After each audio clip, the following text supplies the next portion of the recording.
Hello everybody, I want to show you with this video how you can enable the developer options at the Redmi Note 10s.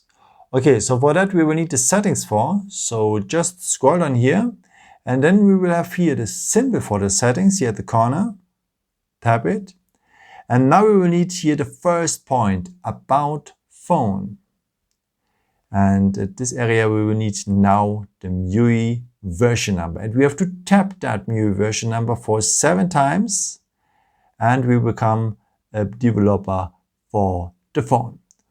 Okay, if you go now back one step so that you're back in the general settings, you have to scroll down now to the point additional settings, this one here.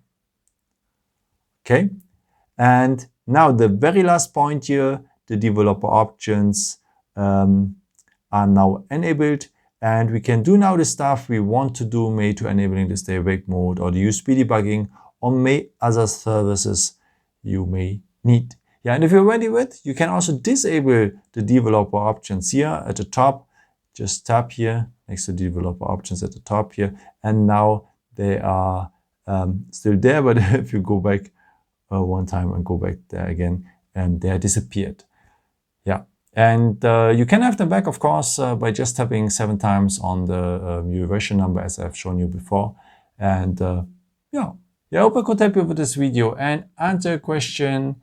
And yeah, maybe if you want, you can leave me a nice comment or give me a thumbs up. That would be very helpful for my videos. Thank you so much for. And yeah, I've created also some other videos if you're interested in, or maybe just subscribe me. It would be really a pleasure to see you again. And yeah, maybe at the next time. Ciao.